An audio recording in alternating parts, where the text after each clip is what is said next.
Okay, I just wanted to film the setup I have for my HOA busting flagpole antenna. I just got a tilt base. This is pounded in. I actually didn't even need to cement it. I was afraid it might eventually wiggle its way out, but it didn't.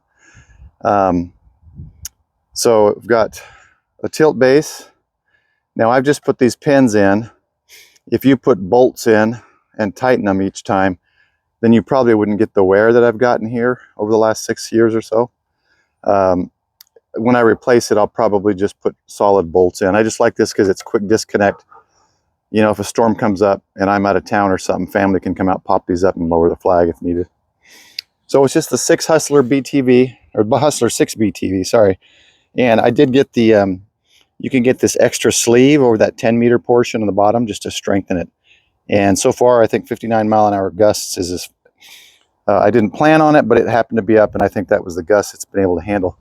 So you can get that, put the flag up, and without the 80-meter resonator on top, it's 20 feet, which is the limit for flagpoles. I added the resonator just because I wanted to, but it's been up for so long that people don't even notice anymore. So we pull these pins out, and it's a little harder with one hand, but it's okay. Pull these out, and then I can tilt that down, right? I had to take down my other antenna to do this, and work our way down. Grab the flag here, sorry. And this is what I've got. So I've got the resonator here, and what you do is you just put, it's a little worn here because I had a metal figure 8 connector and it was wearing it. And I thought, why do I need to put that metal one on there? I just did a double zip tie, and these are heavy duty zip ties. And I zip tied 1, 2 loosely, right? So that it can spin, and it does spin. And at the bottom, same basic thing. I've got it loose here and then spin. I've got it underneath this so that it stays, you know, spread to its max. And that keeps it under here. So then it spins around for the most part. If it doesn't, it, you know, the flag might just wrap around the pole once, but it figures itself out.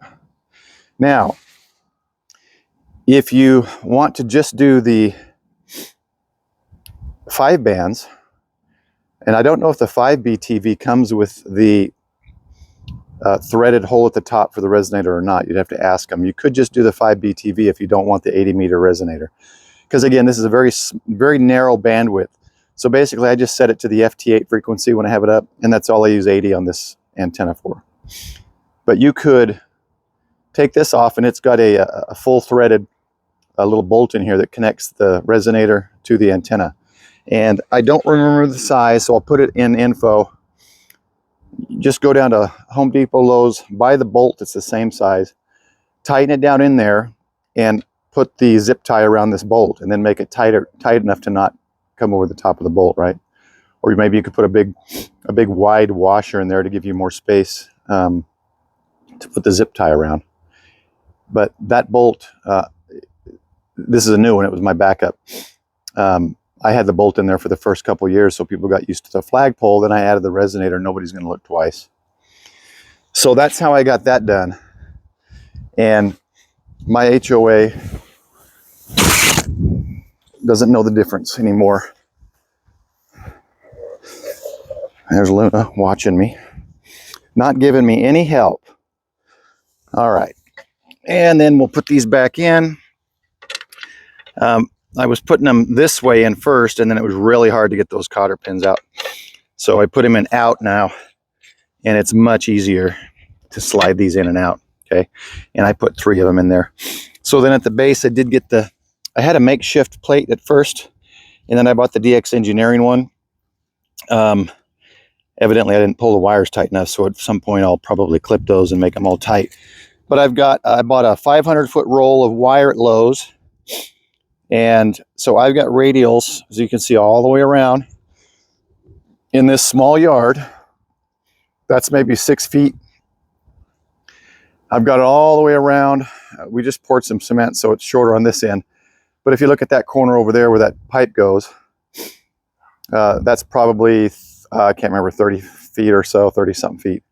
And I've got them all the way around spread straight, and that's the way you want it.